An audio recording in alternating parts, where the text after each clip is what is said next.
What's going on, everybody? Welcome to another edition of Thee CrazyFaceUno Podcast, where everyone has a story and everyone's story matters. What's your story? If you'd like to support the show and help us tell more stories like the one you're about to hear, please visit CrazyFaceUno.com today. There, you can purchase items from our online store and donate. As always, I'm your host, Shane McNeely, and boy, are you in for a treat today. It is my honor and privilege to introduce our guest today. Please welcome Maria Crawford. Welcome, Maria. Thanks for joining us on the show. Thank you. So glad to be here. Thank you so much. Absolutely. We've had a good little bit chatting here before we got going, and I'm excited as well. There's so much to talk about for sure. Maria, you and I first met through Instagram. And yes, the wonderful world of Instagram. It's such a cool place. Lots of friendships budding out of that area. For sure. I am actually going to be posting a podcast this next week. I'm actually going to be both of my podcasts this week, so yours will be posted on Thursday. So just heads up on that for everybody that's listening. Perfect. This is it's Sunday, and we'll be posting on Thursday, but if you're listening now, if you go back and look, Tuesday's podcast was also an Instagram person that we met through Instagram. And so it's been kind of cool to have these relationships kind of turn into a podcast and getting to learn more about the people that I enjoy following. And I think that all of you should enjoy it and go check them out as well. Awesome. Yeah. Awesome. So, Maria, I'm going to start off because I don't really know you very well, and neither does anybody else that's listening, maybe our regular listeners.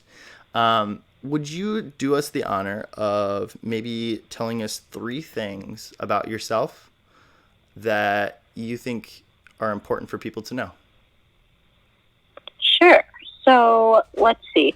I think that at least currently in my life, one of the most defining aspects for me is the fact that I'm a graduate student pursuing a clinical license to become a therapist, a mental health therapist.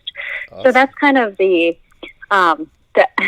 everything my life is about right now is focusing on that. I'm really getting into the nitty gritty of my studies, and I can't wait to be done and start practicing clinically. But that's probably number 1. Number 2, I write poetry.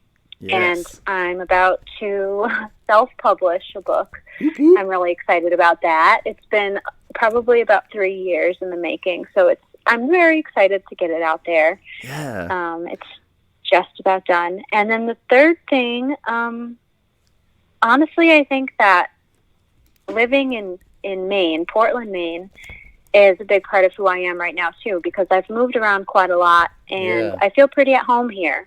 And that's a cool feeling.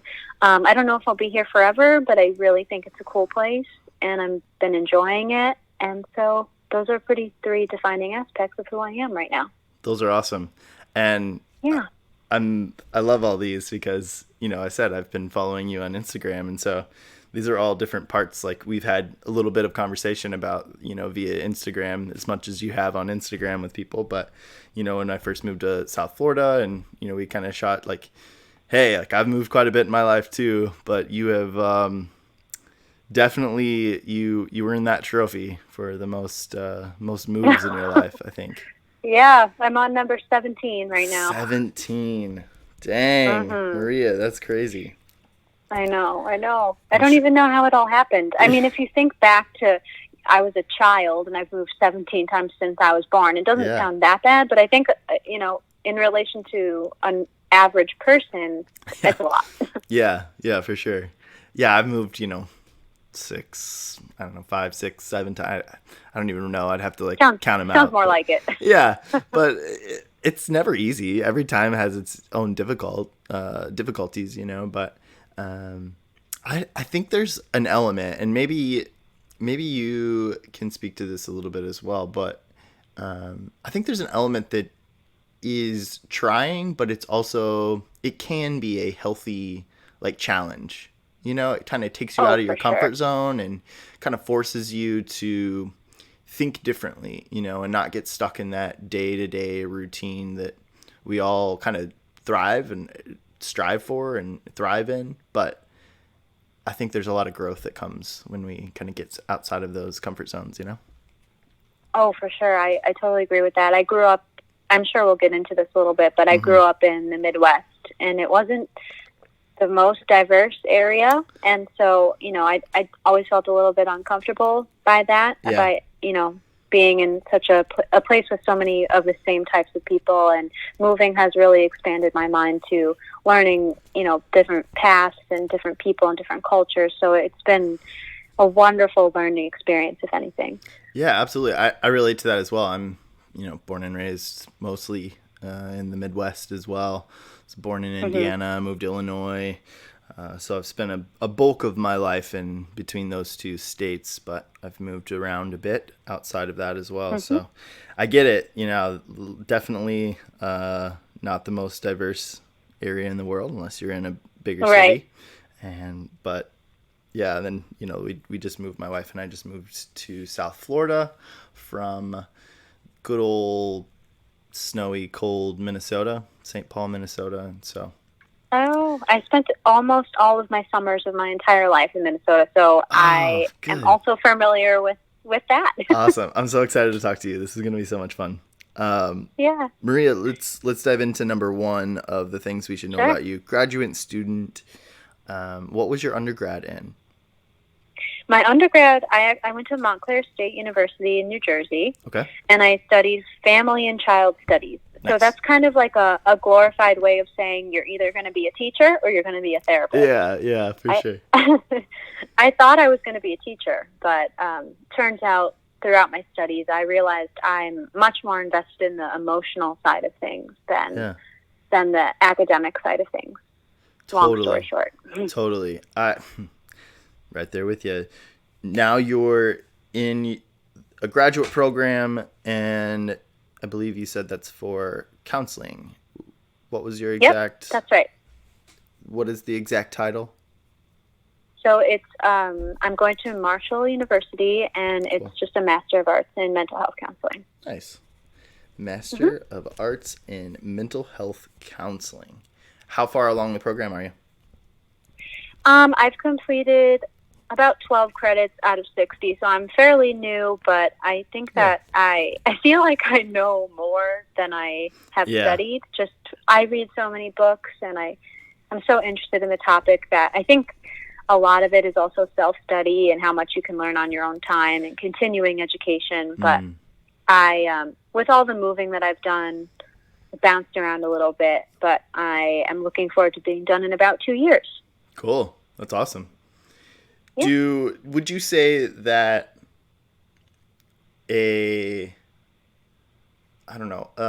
big chunk of the learning process within the counseling world and psychology world is kind of understanding yourself as well? Would you agree with that? Oh my God, yes. Yes, so much. I think that especially in the beginning. Yeah. And maybe some other people might disagree that it's more towards the end, once you've already examined everything you need to learn and sort of the academics are behind you and now you're sort of left facing yourself. But I find that in the beginning, you're almost faced with yourself questioning, am I good enough to help someone else? Yeah, right. Am I stable enough to help someone else?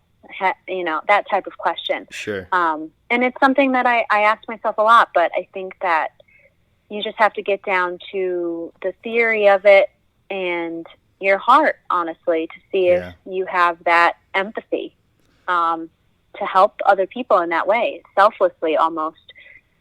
And I already have that personality naturally, so it's certainly the right career for me.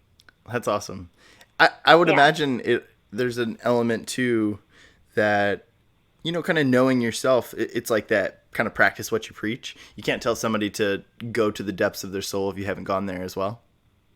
Right. Yeah, no, exactly. And I think that some of the stuff I've been through has really lent itself to helping me be prepared for that career. I feel not to knock anybody in the profession, but if you haven't really been through hard times, yeah, how are you gonna help people? You know, how are you gonna empathize with people? I always say, I don't know if I should be like a therapist for people who have drug addictions, because there's that type of thing in my past from my childhood. It might be too close to home. You know, you got to try to check yourself and understand what you're comfortable with, what you know, and go from there. Makes total sense.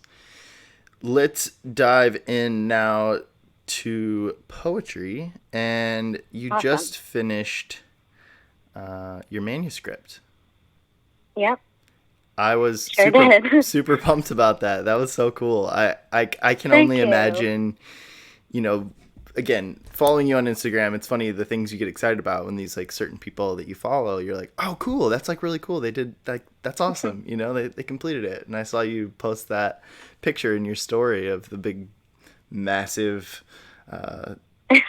ream of paper that you had in your hand. It's huge. Yeah, it's huge. Sometimes I think, like, is the paper really thick or something? Because the seams, I don't know if I am ready to see how big the book is going to be. But yeah. That's so much fun. That's so much fun. How long have you been writing? You said 2 years you've been working on this? I would say, about maybe even 3, maybe 2.5, 3 years. Sure.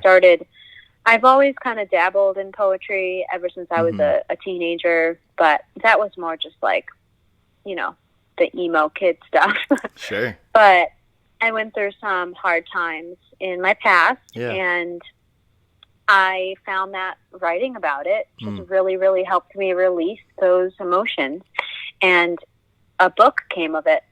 And I didn't sit down and say, I'm going to write a poetry book. It just ended up coming together, and I think that that's really awesome, that it kind of encapsulates just a little piece of my life, but speaks so much to who I am at the same time. Yeah, totally. I mean,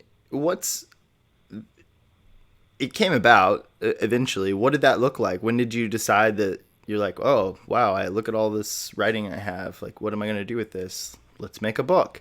When did that come about? Yeah.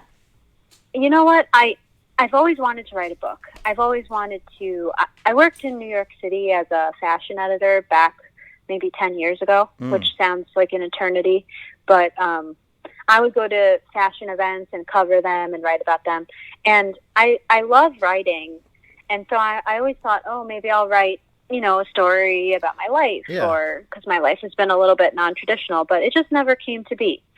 So when I sat with myself after writing some 300 poems of all about the same time in my life, I said, you know what? These they have an order. They go together. There's a theme, you know? Maybe this is a book. So I just started sifting through them, putting them in an order, and it kind of happened to me instead of it being intentional. And I'm really happy about it.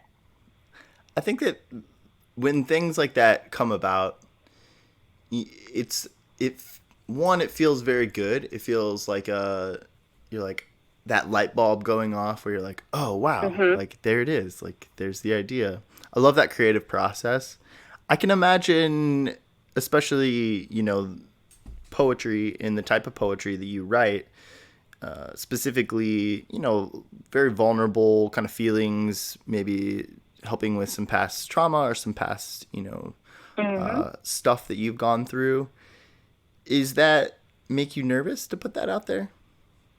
It does.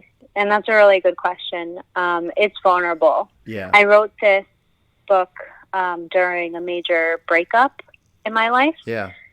I was in a relationship for 6 years, and when that ended, I sort of wrote my way through it. And following the breakup, I was in a new relationship not very shortly after. And that's also something I felt a little bit weird about. You know, I was like, should I be in a relationship after such a short period of time? And so I also wrote poems about the breakup. I wrote poems about myself and how I felt after that, being alone. And then I wrote poems about falling in love again. And I think that that's just a beautiful transition. Something that it was almost a release of guilt within my poems, and it helped me process all of it and allowed myself to love again. That's so cool. It's like it's like the circle of life, you know? I mean, exactly. It's the story of love. You know, you fall into it, you fall out of it, and you have to find your way back and get back on your feet and do it all over again and hope for the best and something better and the next time. But it's challenging, huh? It is. It's challenging, and it's very challenging. And even if, you know, you lose hope about love and you think, oh, this isn't for me or I don't deserve it, I hope that maybe I'm self-publishing. I'm not marketing it in a big way or anything, but I really hope that this book will find somebody who feels like they can't love again, you know, because you can't. Well, and especially love yourself too at the same time. So. Totally. Well, you have to make a promise. I'm going to hold your feet to the flame. Let us know whenever it's published and when it's ready for sale. And CrazyFaceUno and myself would love to help you with that marketing and getting your name out there and letting people know. I'd love to help you find your way in that area. That would be amazing. I will absolutely let you know. I have a goal to have it ready by the end of May. Ooh. I'm going to try to stick to that as hard as I can. Yeah. But I'm about to order the proof here in a few days. So I got to have it in my hands and make sure it's good to go, and then it'll be all set. Cool. That's so much fun. I love that. We tell storytelling. I tell people that CrazyFaceUno is a storytelling brand. That's how I see it and view it. And so I love that because, you know, the self-publishing route is something I've thought about. I'm not necessarily super excited about writing, which is interesting. I don't feel like it comes natural to me necessarily. I have to put a lot of thought and effort into that. But I do enjoy it. I just don't know that I've been disciplined enough in the past to really push me into the writing world, which is kind of funny because it's kind of the birth of this podcast. You know, for me, here's a little snapshot of me, Maria. I love audiobooks. So I've owned so many books throughout my life. Pick them up, start reading, just maybe, you know, a couple chapters, and then I'm like bored, or I just lose interest, or I don't make the time to do it. I don't sit down. But audiobooks change the game for me. And then podcasts, like podcast conversation. I'm an external processor, and so like I talk a lot and I think as I talk, which is great for this, but it can really weigh on people if you're not ready for it. No, I can totally relate to that for sure. And so it's just really interesting because I feel like this has been, you know, my wife has even mentioned it to me throughout this process of doing the podcast. You know, we've posted over, you know, yours will probably be, I believe, like 105, podcast number 105. So we've done this a few times, but my wife had mentioned to me recently, not too long ago, and she's like, it's kind of like a therapy for you. You know, like talking about life and talking about people, and it really is. This has been there's an element that's like very therapeutic for me to be able to just have a conversation with people. I love having conversations with people. Also, interestingly enough, I don't really love to talk on the phone. So it's interesting because I don't love to talk on the phone, but I have an 1.5 hour long podcast that I do twice a week, and I love it. It's great. It's really fun.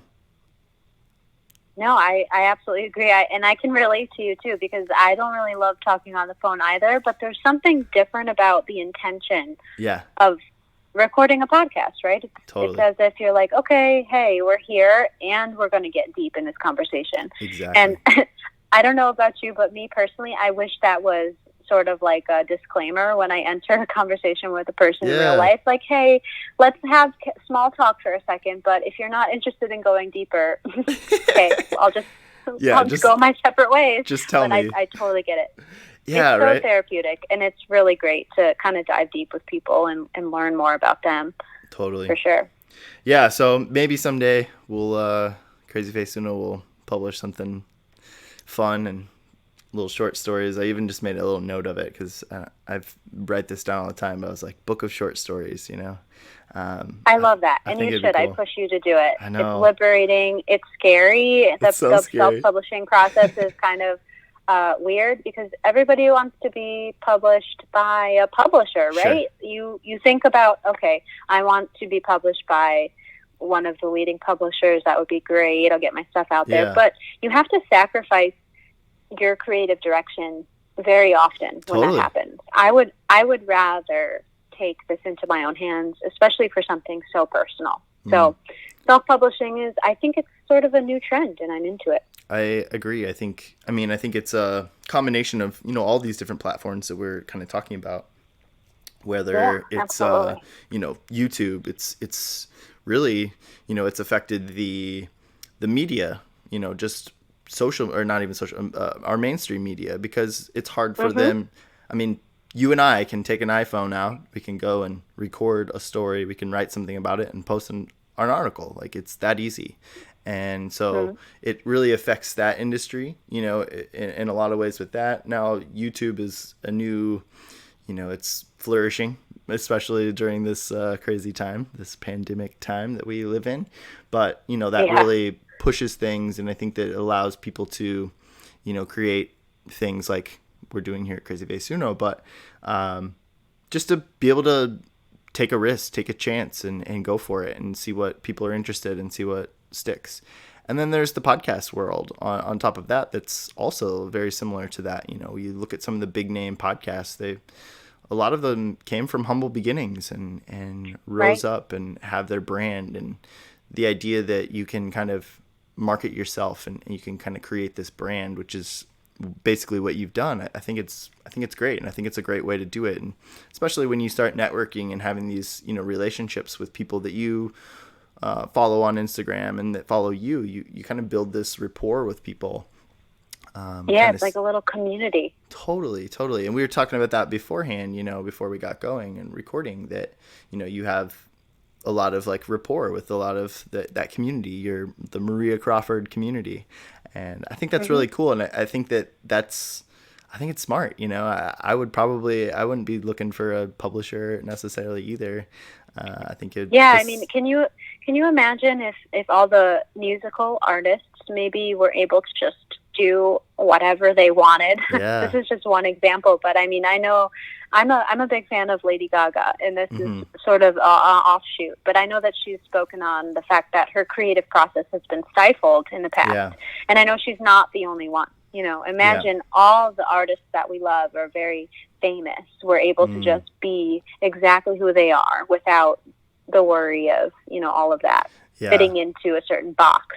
So I think exactly podcasts, art, poetry, videos, everything like that. If we're just authentically ourselves, it's a really beautiful thing. Authenticity is key. It's very important. It's one of my core values that I really strive to be as genuine and authentic and true to myself and as I can be. And we're all human, and you catch yourself like, what am I doing? Who am I trying to be right now? Like, stop it. But I think that desire and making it something to strive for, I think is healthy. I think it's good. I think it's what the world wants, and especially in I think we're coming out of that overproduced, over manufactured type of content. We want the truth. We want real. We want authenticity. Why do you think, the Joe Rogan podcast, it's huge. It's massive. And he just says it, there's tons of different podcasts like that, tons of different videos. And there's, speaking to the music, I mean, there's people making a name for themselves by just singing in a YouTube video and making channels just with their music. And I think, man, we live in a crazy world with so many opportunities right now, and it's cool to see. It's a wild west in some ways, but it's fun. It is. I feel like it's back again, right? The wild west. Yeah, totally. Especially now. It's all gone rogue again. Yeah. Well, before we dive into childhood and your life, would you mind reading a little bit of your poetry? I would love to. And I spoke before on sort of like the 3 parts of my book. Yeah. There's the part when I was going through my breakup, and there's the part when I was sort of meeting myself again and growing. And then there's the last part, which is falling back in love. Yeah. So I would love to just read 3, one from each part. Let's do it. They're very short, So perfect. I'll start with part 1, and this is, again, sort of about my breakup. So cool. Here we go. This is one of my favorites. So yes. When we met, I found my harbor, a ship that sailed too long. I was tired, about to sink, so I stayed, floated there, content in your home. But baby, I'm no ship. I am the water. I am my home. Nice. So that's poem number 1. Little snaps over here. Nice job. Love it. Thank you. So the second one is more, again, about me finding myself. This poem, I don't like to use titles, but I titled this one for some reason. It's called Taste. The uglier part of growing has been the backbone in me becoming thicker. No longer does my skin smell of sugar. Now you have to get close enough to taste it in order to know just how sweet it can be. So that's number 2. I got chills on that one. Thank you. And the last one is about falling in love. And here it goes. I feel it most before I fall asleep, wanting you to know as the day slips away, I'm in love with you. But I stay quiet, sitting in my thoughts, uncomfortable but sweet, this untouchable line between us, begging to be crossed. There you have it. Awesome. Maria, thank you so much for reading some of that. I know you have an Instagram. Thank you for asking me. Yeah, absolutely. I know you have an Instagram for your poetry as well. Do you mind letting people know where they can, what your handle is for people to check some of that out? Yes, it's at Maria Crawford Poetry. So MariaCrawford Poetry. Perfect. So go check her Maria's Instagram profile out. You can read some more of her work, some of her poetry, and we will let you know as soon as she's got something for us to buy in the form of a book. And hopefully we can, I know I plan to buy it, and I hope that other people will as well. So check that out. Thank you so much. Yeah, absolutely. I never expected any of this. You know, it was sort of like a pipe dream. So anybody who's interested, it always makes my day. I'm totally interested. I love it. I love poetry. It's something I've enjoyed throughout my life. I've dabbled and played around with writing poetry throughout my life, and it's funny how it's always in those like low moments that really inspire me to write. Me too. Yeah. Sometimes I joke that I need things to start going wrong so that I can have some more stuff to write about. It's like all the memes that come out with different musical artists that they go, I hope I don't know. It's like the breakups that come from music artists, and then there's always like top songs that come afterwards, and it's always funny. No, it's not even. It's a joke, but it's not funny. It's not funny. It's true. Yeah, exactly. But anyway, thank you so much. Yeah, absolutely. I hope that everybody will go check out your Instagram page at Maria Crawford Poetry.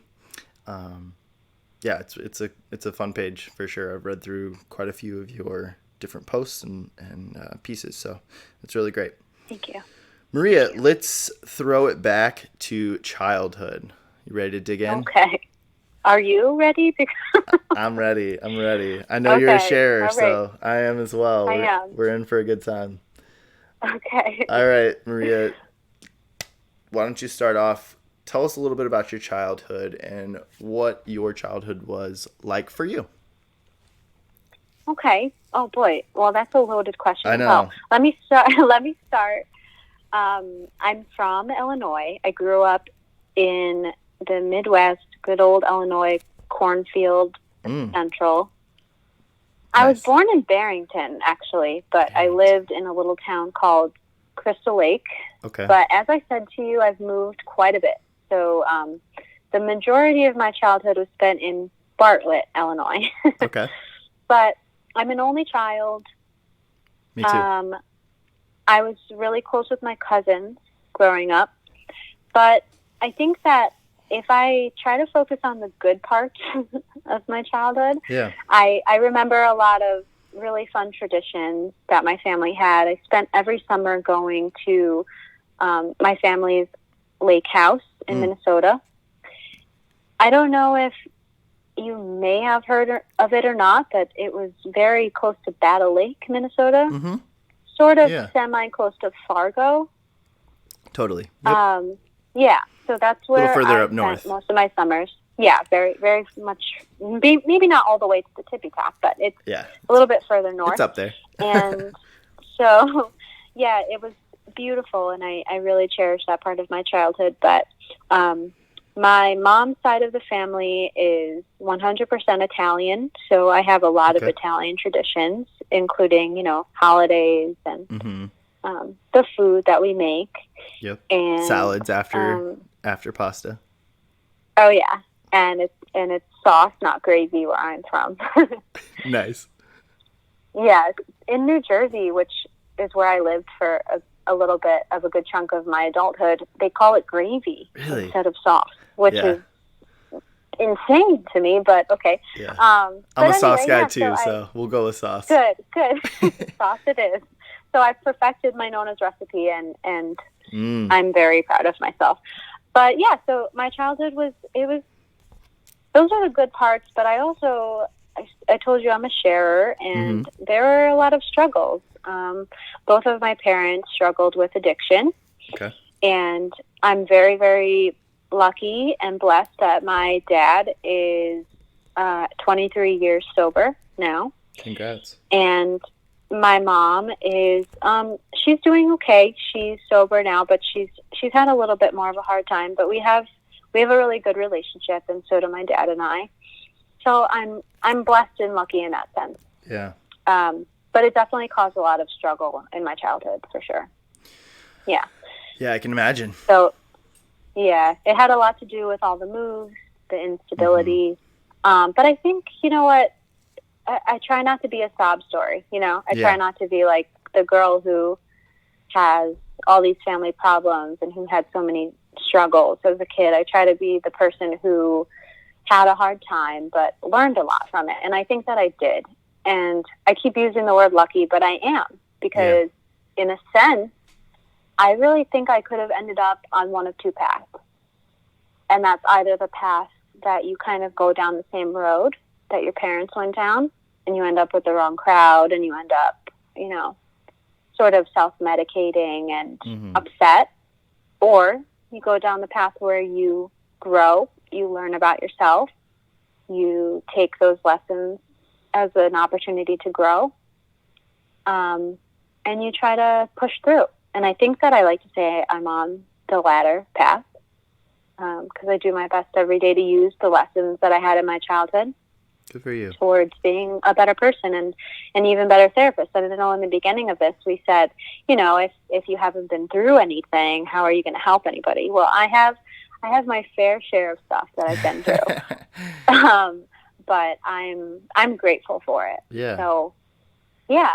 So that's kind of, my childhood was a lot of moving around, a lot of instability, but it was also like I was grounded in my family traditions that every year, no matter where I was, who I was living with, my mom or my dad, I always had that big Italian family Christmas. I always had Easter and, the holidays. And my family made a big deal of even Halloween was fun for us. My mom loves Halloween, and so do I. So I had a lot of good times, but it was definitely a grounding experience for me. For sure.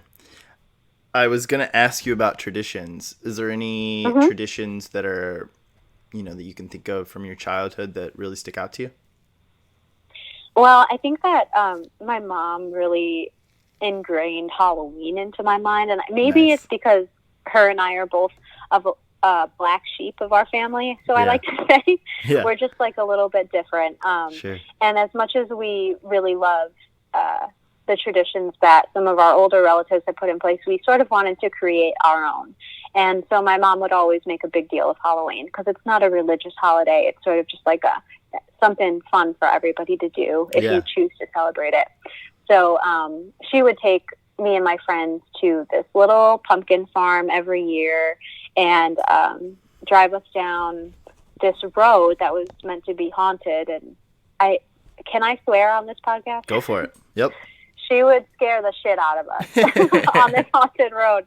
She would tell us these ghost stories and just, terrify us. Yeah. But there were myths and legends that this road was haunted by the ghosts of some students who had died going to prom, that they had been decapitated. And so nice. we were terrified, but it was so much fun. And I guess because she was so adamant about making Halloween fun for me, that I try to carry on that tradition as an adult. That's awesome. Yeah, I love it. What is it about, like, kids and wanting to be scared? Like, throughout... I don't know. I mean, like, it's like I don't know, maybe even... I think even college, I remember, being, I don't know, it's just something interesting. Like, we, like, want to be scared, or, like, you think you're supposed to. We seek it out. We do. Yeah, we seek out being scared. I've gone the opposite direction as I've gotten older, and I would like to think a little bit wiser, but I'm like, no, I'm not going to watch that scary movie. Like, that's stupid. Why would I want to be scared? Like, I'm just going to avoid being scared at something. So, or, whatever it is.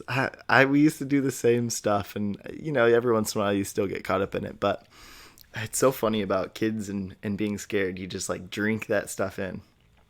Yeah, no, it was like the best and the worst day of my life every year that we went down that road. I remember it vividly, but I also don't really want to. Yeah. Yeah, no, for sure. I have this, like, now just this flashback of elementary school and being told about the lady in the mirror, Bloody Mary. Oh, yes. I remember being I like, forgot about that. Yeah. Tried that multiple times. Yeah, nothing ever happened. It was fun. See, I never tried it. I never did. I am proud to say that I was too terrified to ever try that. Yeah, I've tried a few of those different silly things. Didn't work. Maybe it worked for other people. Maybe it just wasn't connected enough. I don't know. Maybe you're, like, secretly possessed or something. Probably. No, Watch out, world. I don't wish that upon you. Yeah, that's cool. Halloween, it's funny, the different things. Like, for me, Halloween, we didn't celebrate Halloween growing up, but the thing that we did on Halloween was we'd always go to the mall, we'd always go to the candy store, we'd buy a bunch of candy, my mom would stick it in her purse, and we'd go watch a movie. Oh, that's nice. See, I mean, it's different, but what a nice memory that is. It is a nice memory. It was really fun. I also feel like I missed out on, like, maybe one of the brighter spots in childhood of, like, dressing up and having fun with Halloween, but I don't know. It's interesting. So you didn't dress up? No, I never really dressed up. And even in, like, when I got to high school, I started doing it. Middle school maybe, but yeah, no, I never really did. My family didn't. I grew up in a very, like, conservative Christian household, and I don't know, just one of those things that we didn't participate in. And then as I've gotten older, I started to think on my own and decide on my own some of those different things, and I'm like, it was kind of silly, but I have great memories about that time just because of, like, because we didn't, like, my parents wanted to give me an experience still, which I appreciate. Oh, that's nice. Yeah, and so, like, I have these very fond memories. It was always, that was the thing we did. We had a lot of, like, monumental, I don't know, like, birthdays is just the classic thing. You go to a restaurant, and have, like, celebrate your birthday. So for my dad and I, it was always Red Lobster, and for my mom, it was always Olive Garden growing up. And it's the same for. Oh, you are so Midwest. You are so Midwest like me. Yes. Oh, I feel it in my bones. Yeah, you get it. That was like that was the fine dining that we had. Did you ever go to Lone Star? Not very often, actually. That was one we ended up. You know what I'm talking about, totally. Though, right? Texas Roadhouse turned into, like, that was, like, what we really enjoyed now, or, in the past. But, yeah, total Midwest guy here. Lone Star, was my birthday dinner, and it was the good old chain restaurant birthday dinner. Yes, I absolutely, and that was another thing. My birthdays were always another really great tradition. I didn't always have it, but I was very, very lucky that my mom threw me a birthday party in a New Orleans themed hotel. So I grew up with this affinity for New Orleans. And I know some people say New Orleans, but I say New Orleans. So do I. It must be a Midwest thing. Yeah, maybe. But I did go there, and some people say New Orleans who are from there, so we're validated. All right. But yeah, so that was another really great memory that I had, was my birthday being in such a cool place, and also going to my really great chain restaurant dinners. Heck yeah. I mean, those are some of my favorite times. Like, I don't Me too. remember any specific things, but just having those moments where it was like something you went and celebrated, I think was, I don't know, it made an impact on me. I think about it. Me too. What were some of your other interests, or what were some of your interests in as like a child? Involved in any like athletics, music, nature? Yeah. So I think that the very first thing that I got interested in, and I have to check myself here because I'm always like kind of embarrassed to admit it, but there's no reason to be, is that I was a really badass cheerleader. Nice. I was a cheerleader for eight years, and I was really great at it. Yeah. Now, this was when I was I was younger. Sure. It was up until the end of 8th grade. So once I went to high school, I switched to doing theater, which, funny enough, I'm not really as embarrassed to say, which is a little bit backwards, isn't it? It's like people would be embarrassed to say they were in musical theater over being a cheerleader, right? In good old America. Yeah, I guess but, so. Like, no, I mean, I was a cheerleader. I was really good at it. I had a lot of fun. Sure. And as I became a teenager and a little bit older, musical theater, I started becoming interested in art. That's when I started writing poetry.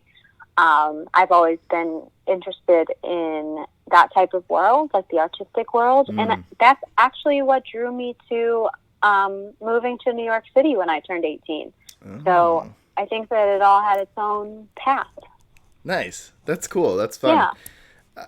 I mean, maybe it's just because people like to dog on the stereotypes of being a cheerleader, but I mean, I feel like that's what you like to do, you know? I mean, I was in sports, so, you know, peg me for a jock if you want, but like that was my jam. Like I still love sports. I love watching football, and not everybody does, you know? My wife could care less. She doesn't want to watch that, but I could care less. Pretty cool of you to be okay with that. Yeah, but I could care less about her like trashy romance novels that she reads, or, you know, whatever it is that she's enjoying. So, you know, we figure it out. And that's the beautiful thing is, like, you can love someone despite their interests. Of course. You know, it doesn't all have to be the same. It's such a common misconception that you have to be fully on board with each other's interests in a relationship. No, like, that's a beautiful piece of it, that you can be an individual within a relationship and a partnership. Totally. And I think that that's awesome. Yeah, but cheerleading was really great for me. We did competitive cheerleading. So I cheered for football for a couple years.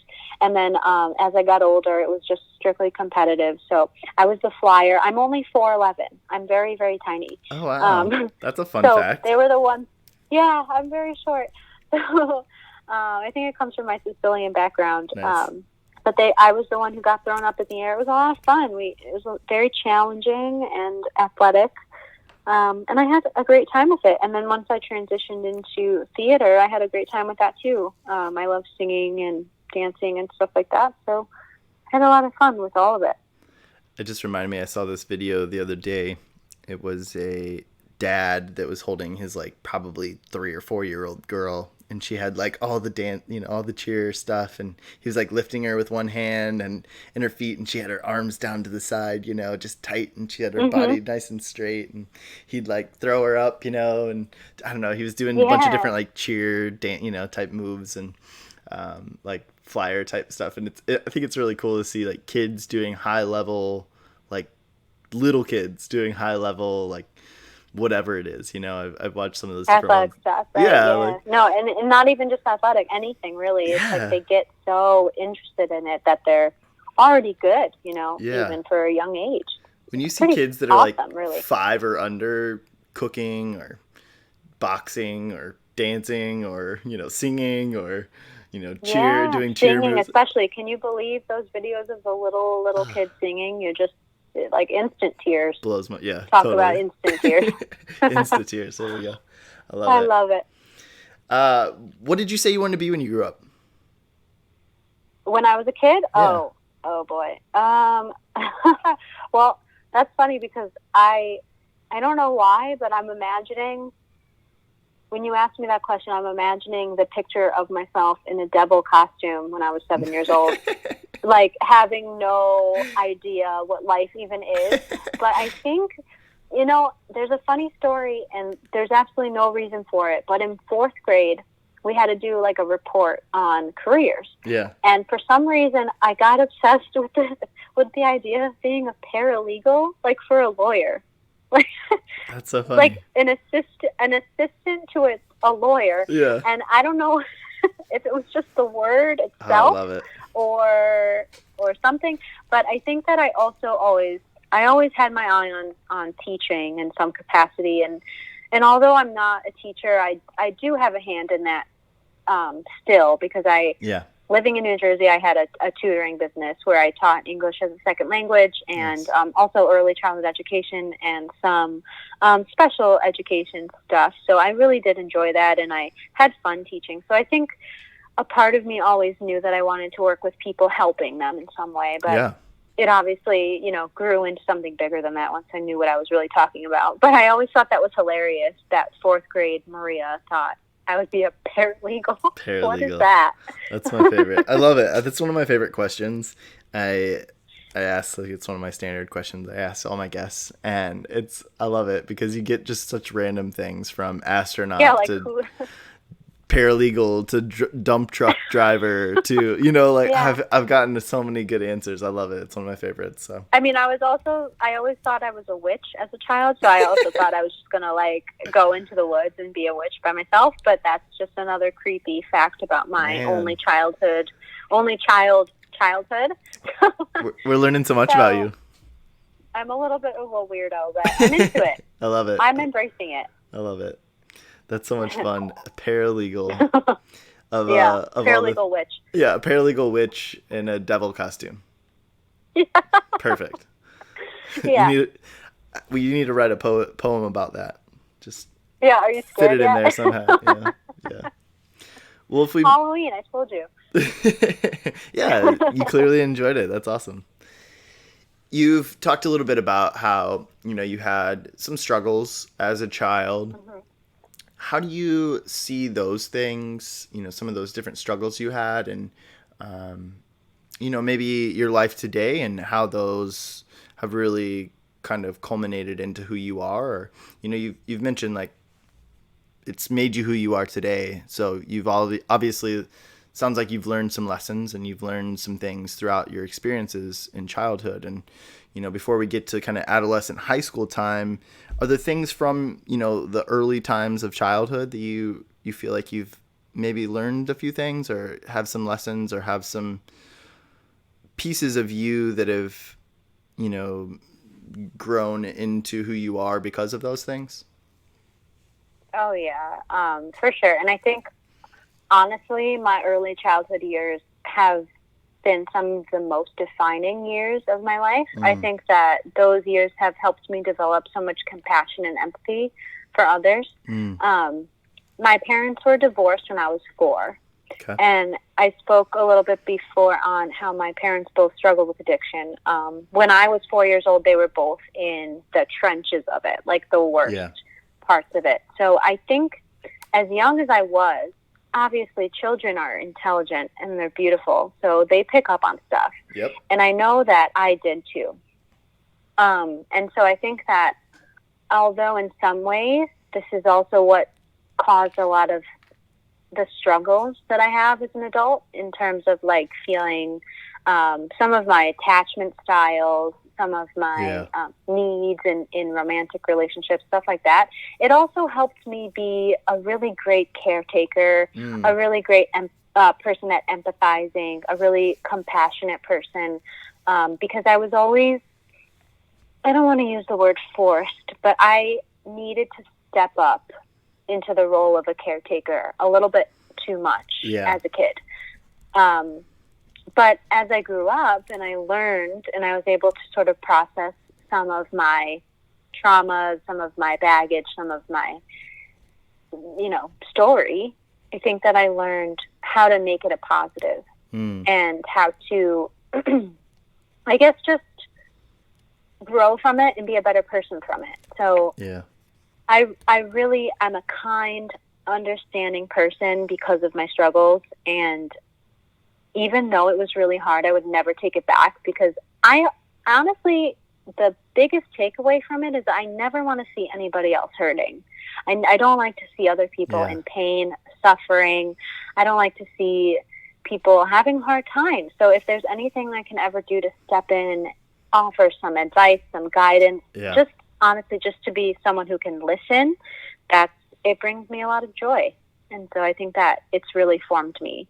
And even my career too. You know, I think it had a hand in my future career. So I second all of those things that you said, especially, you know, I don't know, I think it's interesting to look at a whole bunch of different things. And one of the questions that kind of popped up in my head as you were talking is, do you think that empathy is innate or is it learned? I don't think it's innate. I think that maybe I wish it was, and maybe I was wrong that it is. Maybe to a certain extent it is. I think that anybody who's a human being will see someone, even if it's someone they care about, we'll go even that far, someone that you do have feelings for in some capacity. You'll see them hurting, right? And you'll have some sense of like, I want to help them, right? I want to relieve their pain. I want to soothe or comfort them, right? So I think that it maybe is a little bit of an innate reflex, but I've also met people who are not like that, you know? So, and I have to be honest, it's all about checking our biases, right? I judge those people. I question it. I say, how is this person a human being? And they can look at someone in pain who's upset, really badly upset or struggling and not want to do a thing about it, right? But that's what makes me unique. You know, I've tried to separate myself from judgment and try to say, okay, well, that's who they are, and this is who I am. And if I see someone struggling, I really have a deep fire in my belly to help them. And that's just what makes me who I am. So I like to hope that empathy is innate, but I don't know if it is. I really don't. Yeah, it's a interesting question. It's something I've thought about, you know, a lot in the past for sure. And I think that I do subscribe to it being an innate thing within us. I think that empathy is, but I think that maybe to your point that maybe there's levels, you know, and that, you know, I think that there's personalities that definitely align a little bit more with the empathetic, you know, lifestyle or person or who you are, you know, that mindset. And I don't know. Yeah, it's interesting. You make some good points and you got my brain going now. I'll have to think about that one for sure once we get off the podcast. But yeah, I don't know. You're right. 'Cause there are some people that it's not the same. And I think maybe that's the box that we try to, you know, at least for me, like I really try to see things through my lens of how I see it, you know, and you hear that come out, especially on the podcast and even in some of our conversations beforehand of, you know, like, oh man, I really have that in common. And that's something that I really hope that people that listen to the podcast really do pull from. That's part of the thing that I love about the origin story and going back in time and talking about childhood and talking about, you know, adolescence and high school and college and current day and, you know, that life cycle, that life origin story that you get to tell, because I think you get to know a little bit about people. You get to know a little bit more about them and their personalities and whatnot. But I don't know. It's right. No, that's so interesting too. It's like almost as if, I mean, and that's another question is personality almost built in its nature versus nurture and that whole argument. And I mean, maybe would I be less empathetic if I had a different upbringing? Yeah, maybe I would be. Maybe I would be more self-interested. Maybe I would be less of a sap. I don't know. But I think everything that happened to me also culminated to make me as caring and as kind and as gentle as I am. And like I said, even though everything was so difficult for me, I'm so grateful for it because I think I can do a lot of good with it. It was almost a balance. So, totally. Yeah, no, I mean, that was a really awesome question. And I think that's the difference against, you know, some of what Freud has to say. You know, I mean, I don't think we're partly products, but we're not a complete makeup. I think we have choice, you know, and I think it's cool to see how you go, you know what, I've been through some shit, but you know what, like, I'm gonna do something different, and I'm gonna write a different story for myself. I'm not what's happened to me. I am me, you know, and I think that that's really important. Yeah. Absolutely. You kind of have to take your own identity from it and see what feels the best for you in your gut and in your heart, and, you know, kind of go with it. And you can't really be a sob story for too long. I mean, everybody has to sit in their feelings for a little bit. Everybody has to be upset about the bad things that have happened to them for a little while, because that's healthy. It's part of processing. But once you get past that, you got to just move forward and be positive. And as hard as that is, it's a really liberating thing. Completely.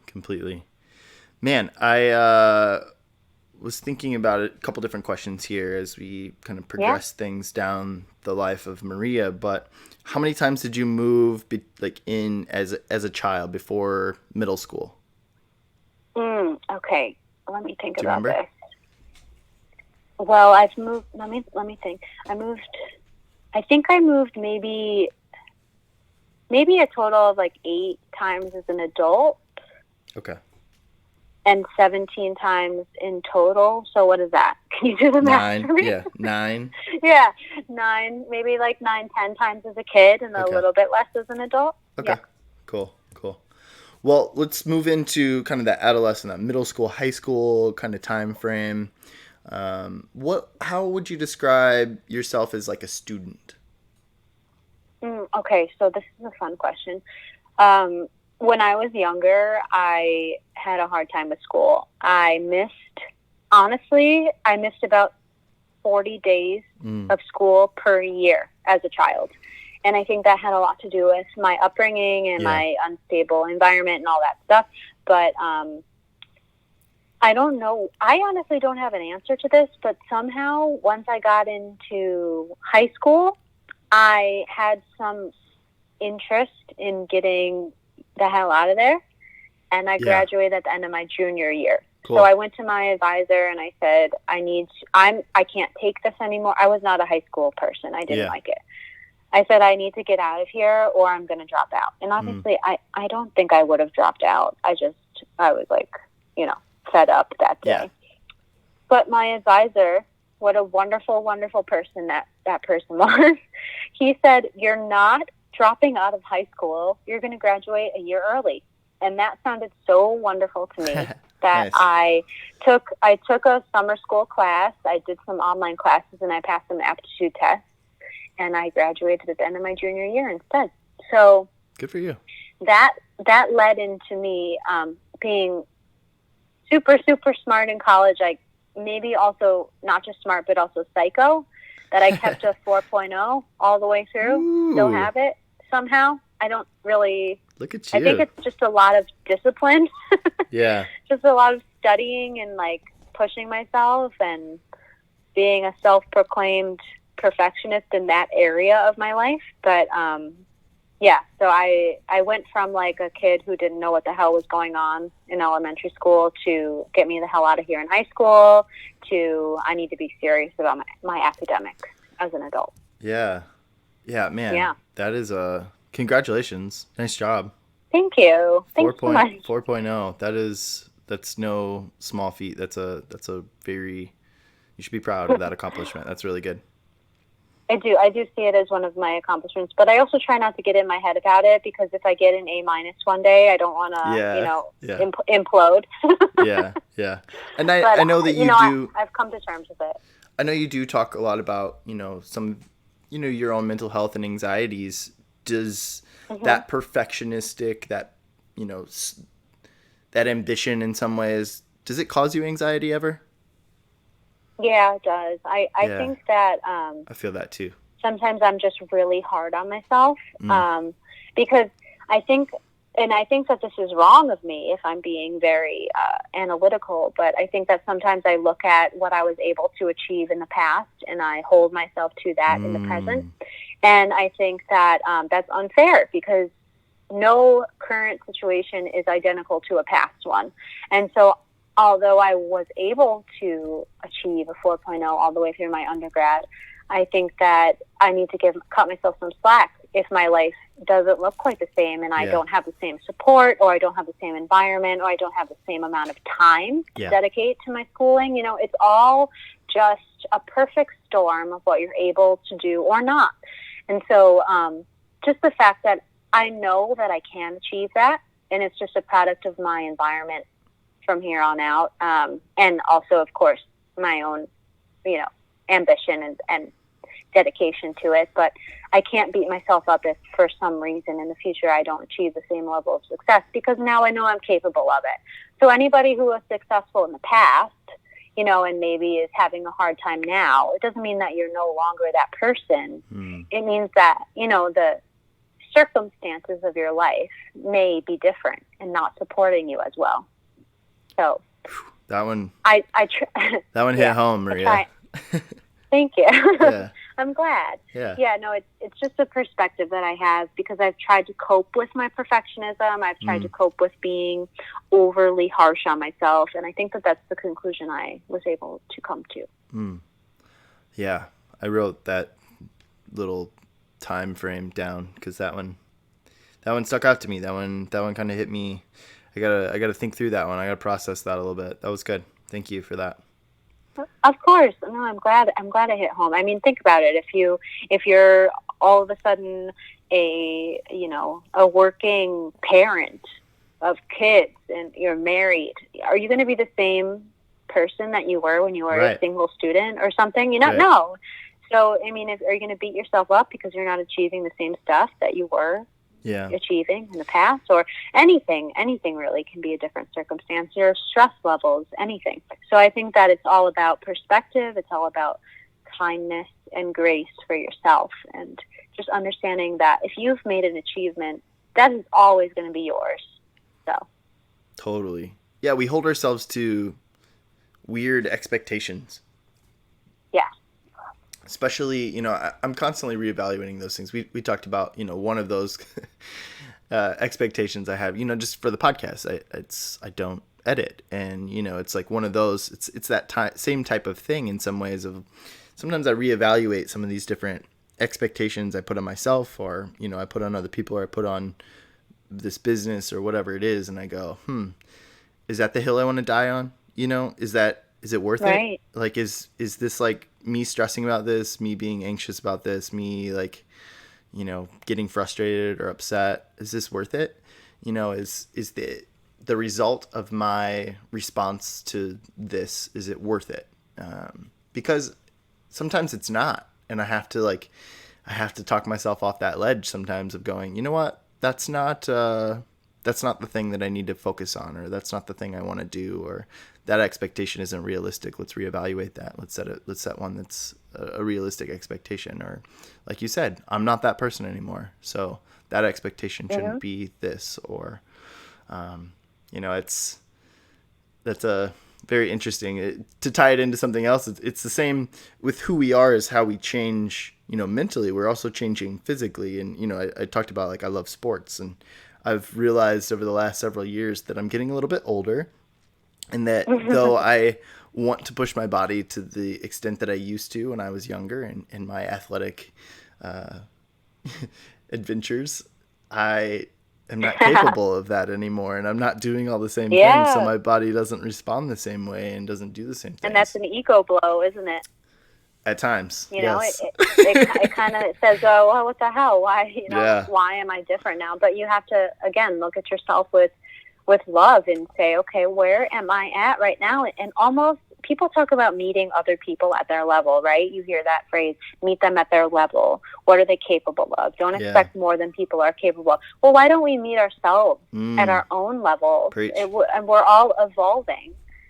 So, yeah, I mean, that our bodies are ever changing. And I think during this pandemic, I've seen a lot of body image, body capability stuff. I mean, are we all working out at home? Some of us are.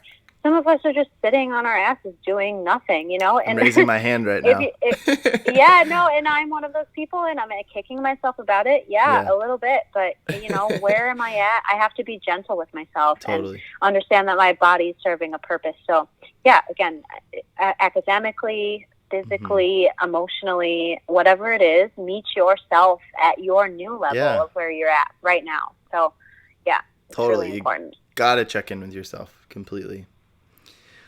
So you moved a lot, Maria. We've established that 17 times over your life. How did that affect your ability to make friends? Do you feel like you had a lot of friends, or was that something that you struggled with? Oh, this is a golden question. This is beautiful. I have struggled with friendships my entire life until about the past year of my life. Sorry. And I think that's okay. I think that friendships for me they were always tricky, and I never understood why. Yeah. I always thought it was me. I thought it was a reflection of who I was. People didn't like me. I was weird, whatever. And I am different. I think that I'm the type of person that needs to click with people to kind of, really have a deep friendship with them. Sure. But that doesn't mean I can't be friendly with just about anybody, Are you going to be my best friend or in my close circle? I don't know.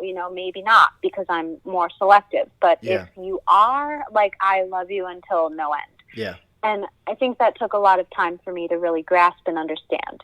The moving schools, I went to, I think, 6 different schools in my life, 6 or 7 different schools.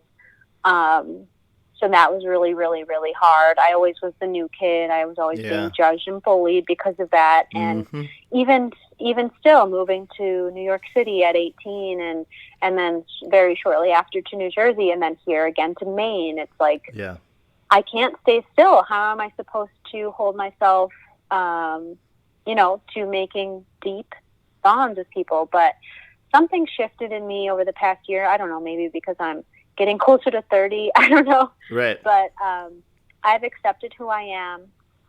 I've accepted the fact that I am lovable. I'm not unlovable. Yeah. And I'm letting people in who I feel very connected with. And it's been a journey. I don't know if I love that word, but it has been. Yeah. And I'm really excited about it because it's taken me a really, really long time to feel comfortable, especially with female friendships. I've had a really hard time with female friendships as a woman. I feel like some women have been cruel to other women. I don't know if it's the climate of things these days or what it is, but something has shifted within the woman-to-woman relationships. We are really at a wonderful time right now where we're accepting each other and we're raising each other up and we're loving each other more than I've ever seen in my lifetime. And again, it could be my age and my wisdom that I'm gaining, or it could be a different time in the world. And whatever it is, I'm grateful for it because I love my friends and I'm so grateful for them. But it took a really long time to get to that point. Yeah, friendships, when you move a lot, it's tough. It's a battle. Especially as an adult, right? Oh, it's the worst. Where do you meet friends as a grown-up? I don't know. I use the Meetup app, and then I just found things that I like, that my wife and I had interest in, and we actually found a group of people that we've really become close with over the last, almost year now. See, that's awesome. Yeah, my wife played volleyball in high school and when she was younger, and so there's a beach, so we played beach volleyball. Before pre-pandemic, we played beach volleyball every Saturday. And, you start playing with those people, and then you go for drinks afterwards, and then you go watch a movie, or you have people over, to do something, or you guys go do something else later, and you start to build those relationships. But this has been maybe one of the easiest times I've had in my life, but it's also different because I'm not alone, and I think that's right. This is the first time I've moved with someone outside of my family, and I think that's maybe a little bit different, but yeah, man, being an adult I think it's meeting helpful, friends is hard. Yes. No, it is. It's really hard, and honestly, I don't know if I can I don't want to say blame it, because blame has become somehow a negative word, Yeah. but I don't know if I can blame it on the community in Portland, Maine. Like, Sure. this is such a small little city with such a wonderful community that it's been really easy for me to meet people. It's like once you meet one friend, they have a million friends that you get to meet and be friends with too.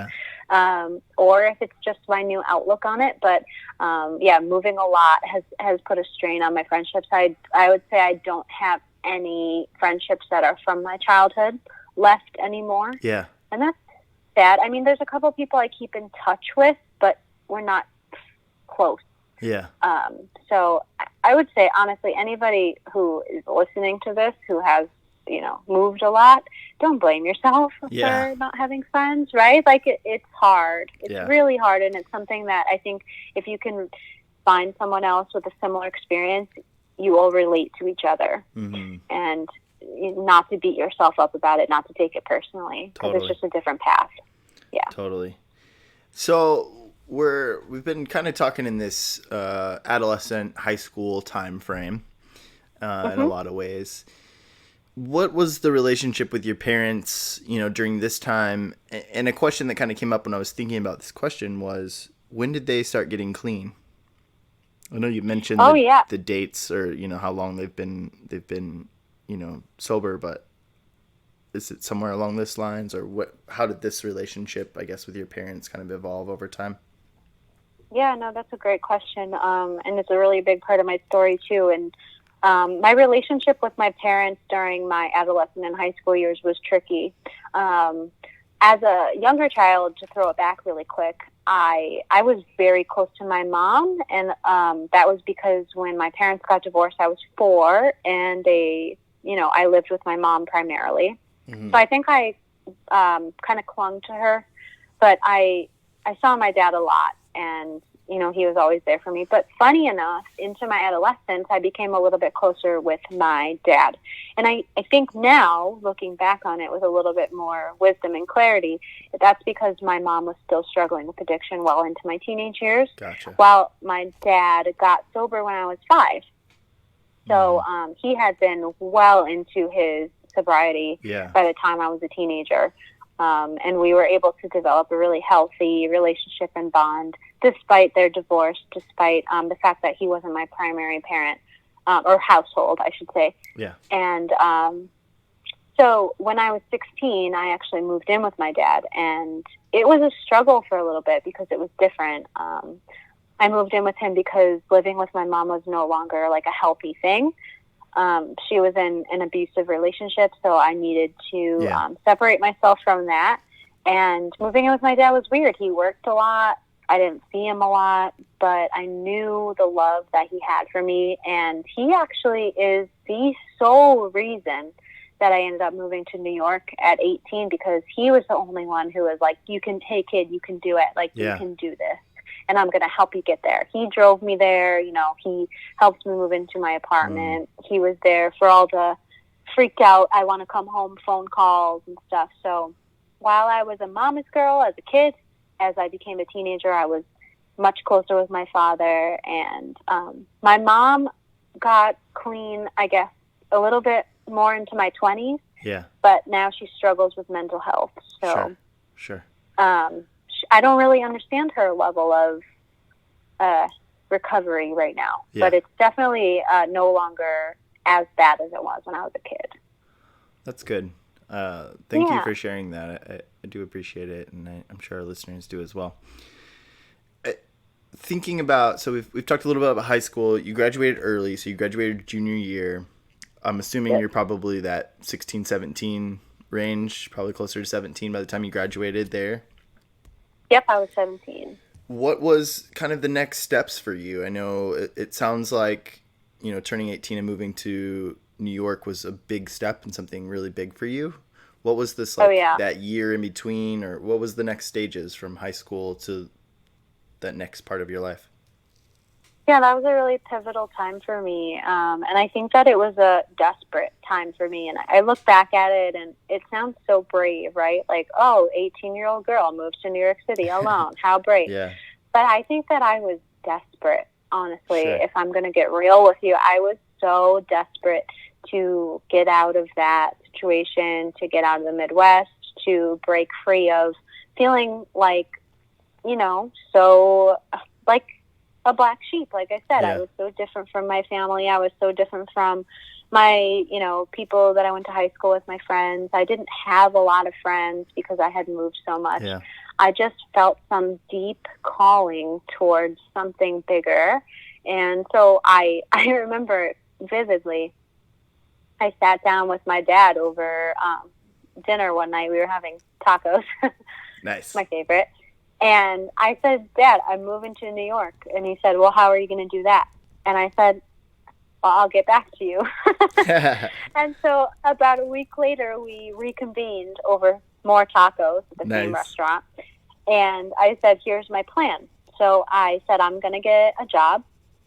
I'm going to figure this out. I'm going to save X amount of money, and then I'm going to go. And he said, all right, if you could do it, I'm in. And so I did it. I got a job as a nanny for newborn twins, which was birth control to the extreme. I feel you. I get it. Oh, my God. I don't have any... It was great because, we don't have any kids, and a lot of our friends do, and you're spot on. I can't imagine twins at the same time. Right? No, it was great because they're so adorable and they're so sweet. And I feel like if it were my own kids, it would be so different. Yeah. But someone else's kids at the age of 17, you're like, oh my God. But I worked for them for quite a bit, and I did whatever else I could to save money. Yeah. And my dad was extremely generous in picking up any slack in the income that I wasn't able to make, which was, cool. A little bit. And I was so grateful for that. And we went to New York maybe a month before I moved there, and found an apartment for me. And then before I knew it, we were just driving up there in my grandma's van, jam-packed full of stuff that I had, and the rest was history. What was next? What did you, when you got to New York, what kicked that venture off? Well, funny enough, I always worked retail as a teenager because I wanted to work in fashion. And in the Midwest, working at Express is the closest thing to fashion that you're going to get, right? Right. So I worked at Express when I was 17, along with nannying. Okay. And I thought that my job was going to transfer to New York City because my manager told me that she transferred me there. Yeah. But I went and I showed up, and it turns out that never went through. So I was in New York City, 18. Oh, my God. My apartment was literally a jail cell. It was awful. It was so small. First floor, barred windows, overlooking a beautiful brick wall. Nice. Not even another street or the sky or anything. But I had to hustle to get a job, and I found one at Bloomingdale's, and I worked the flagship location of Bloomingdale's, and I made commission, and somehow I made it work. But along the way, I started emailing people and reaching out and trying to get involved in the fashion industry. Yeah. And I did a lot of unpaid work, but somehow it lent itself to me working for an online magazine as a fashion editor, which also lent itself to me covering fashion events. And it ended with me working, going to Fashion Week at, all the big shows. Yeah, that's awesome. Insane. I never, ever thought that would happen to me. And I did a photo shoot with Maria Crawford magazine, which was really great as a stylist. So we worked with the clothes and everything. So it sort of spiraled once I got there. New York is kind of a place that does that to you. If you hustle, you get places. Mm-hmm. But I found that I just really wasn't very passionate about it. So eventually the excitement faded, and I turned to going back to get my bachelor's, and so blah, blah, blah. Now we're here. That's awesome. New York. Wow. Yeah. So how long did you live in New York? I lived there for about a year and a half. And then I met a guy, and he lived in Jersey, and, love does things to you. So I ended up in New Jersey. Nice. Did you like New Jersey, or was New Jersey less than desirable? Yeah, no, it wasn't really a place that I would choose to live. But it had its perks. I really enjoyed getting my bachelor's there, and I met a lot of awesome people there, and I did enjoy my time there. But if you asked me, like, would you live there for the rest of your life? Yeah. No. Right. But as much as people say it's like a terrible place and not a great state to live in and stuff, it has nice areas and it has cool places, and I like how close to New York City it was and stuff. Sure. Well, Maria, we're about at that 80-minute mark, and we got a hard cutoff at 90 minutes, so we're getting towards the end. I've got a few questions for you. Sure. One, I know you said you like to read books. Do you have any recommendations for us? Okay, yeah. So I am currently reading, and I'm really trying to get through it, but it's kind of difficult. The Body Keeps the Score. Oh, yeah. It's for the people who are interested in like therapy, counseling, trauma. This is a really great book because it's both for professionals and for individuals who have experienced or are curious about the topic, I guess. Yeah. It goes into the way trauma affects the human body, and how it's all connected. And it starts way back in like the 70s, 80s, when people thought PTSD was the only form of trauma. Of course, now we know that there's complex trauma, which is small events over the span of a lifetime and all that good stuff. So The Body Keeps the Score is a really, really great book that I'm super interested in right now. Noted. I wrote that down. I believe I own it. I think I've actually read some of it. It's hefty. It's big. Yeah, but I think I have it in Audible. I think I've purchased that one. I believe I have it, but I don't know that Audible is really great. We're probably going to sound like a commercial, but I really love Audible because I've also really love I love podcasts and stuff and listening to stuff, and audiobooks are, like you said, are like a game changer. Yeah, I can be cooking. I can be, doing whatever. I can sit. Yeah. I used to commute quite a bit, and so, it was just something I did. Every time I'd pop in the car, I'd throw an audiobook in, and when I learned of audiobooks, I was like, whoa, my life's changing. A whole new world. Yeah. I've read so many books or listened to so many books now that I have Audible, just, commuting or driving or whatever it is. And I love it. I'm Audible. We've said it before on here. You can sponsor us at any time. Yeah, I will sing your praises. I love you. Dude, they're great. They're really great. I also know that you've been doing some baking lately. What's your favorite thing to bake? Banana bread. Banana bread. I mean, who doesn't love banana bread though? So. But like, I honestly have to stick up for myself here. Like, my recipe is the best. I trust you. I believe you. Those Italian roots, don't lie. I'm telling you. I feel like I eat a lot of other people's banana bread, and I'm underwhelmed. I absolutely believe there's lots of great banana bread out there, but I just love making it. It's also very easy and simple and quick. But chocolate chip cookies, both of my grandma's recipes, I just love to go to, like, old school family recipes. Yeah. And, well, if you ever need a taste tester, you can just, I can give you my address, Yes, I'll have to come down to Florida. There we go. That'll work too. We've got a spare room, so come on down. Perfect. I have to visit y'all. Perfect. I have 3 questions. I kind of end every podcast with these questions. They're the most intense ones of the bunch. So are you ready? Yeah, I'm ready. Maria, what would you say you're most proud of to date?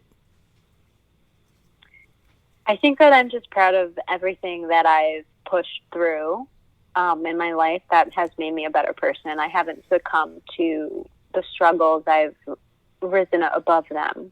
So I'm very, very proud of that. But in terms of my current day, I'm really, really proud of my book. Good for you. That's awesome. I'm proud of you for your book, and I haven't even read it, and I don't even know you that well, but I'm very proud of you for it as well. I think it's really cool. Thank you. What do you look forward to most in the future? Do you have any goals and ambitions? Obviously, your book's almost done, so that's one of them. But outside of your book, So the future, I always say to people, I try to make plans and it never goes as planned. Sure. So I think what I'm most excited for is just seeing, I'm a universe person. You know, I believe that things unfold as they are supposed to. So I'm just really excited to see what the universe has in store for me, because I really truly believe that as long as I keep going on a good path and making the next right decision and doing the best thing that I can, that some amazing things will come for me. I believe that as well. Thank you for that. Mm-hmm. Yeah. Do you ever think about your legacy? Yeah, I do. Like when you look back on your life, what do you want people to remember you about? What do you want your legacy to be? I think I just want people to really truly believe and know that I was kind and helpful. Yeah. And when they think of me, you know, they'll think of someone who was really, really pivotal in helping them feel better. And I don't like to use the word happy, because I think happy is a fleeting emotion. Mm-hmm. And I think happiness is met at a different cost for everybody. But I think that I hope that I can help some people find peace and contentment in their life. And I hope that's what I'm remembered for, comfort. Awesome. Last question. You ready? Mm-hmm. Looking back, what advice would you tell little Maria? Oh, that's such a good question. Honestly, you know, I meditate on that sometimes, and that might sound silly, but I sometimes imagine my younger self, and I say, you know, what does she need? Because we all talk about nurturing our inner child, right? And that's a big part of therapy too. And I think that I would just tell her to trust your gut and keep going. I love that. Because that's very powerful, right? Trusting your gut is powerful, because sometimes it goes against things. Yes. And keep going. Sometimes that's hard. Yeah. But as long as you do, it typically turns out okay. So. I love it. Maria, it's been an honor and a pleasure. Thank you for coming on the show. Thank you so much for having me. I would love for you to give our listeners maybe your Instagram handle, both for poetry. I know you've already said it once, but let's give them a reminder. How can people find you on social media? Show you a little love. Thank you. My poetry Instagram is at Maria Crawford Poetry, and my regular personal Instagram is Maria Kylie Crawford. That's Kiley. Awesome. We will tag you in those posts, and when we post this podcast, and we'll get you some traction over there, hopefully. And congratulations on your book. Again, just let us know. Thank you. I want to be able to celebrate with you and help you with your sales with your book. That is amazing. Thank you so much. I really, really enjoyed talking to you today. It was awesome. Totally. Got 3 minutes left before I got to close things out. Want to leave us with anything? I just want to say, I guess, that I think it's really awesome what you're doing, sharing people's stories, because not only does it make people feel, you know, like their stories matter, but also perspective is a beautiful thing. You know, understanding different perspectives and different life stories can really open my mind. So I imagine that for other people, they may have the same experience. So thank you for allowing me to share mine and potentially reach someone else in that way. Really appreciate it. Of course. Thanks again, Maria. Appreciate it. Thank you. All right, everybody. Thank you all so much for listening. Your contribution helps us share more stories like Maria's and stories just like yours. Speaking of contributions, please visit us on Facebook, Instagram, where you can like and comment on our posts. If you want to go above and beyond, please share the CrazyFaceUno podcast with your friends and family, or just random strangers on the street. We're welcome to everyone. Please visit CrazyFaceUno.com. That's CrazyFaceUno.com. There you can purchase items from our online store and donate. Once again, your contributions help us share more stories like Maria's, stories just like yours. Thanks again for listening. We love you all. Peace!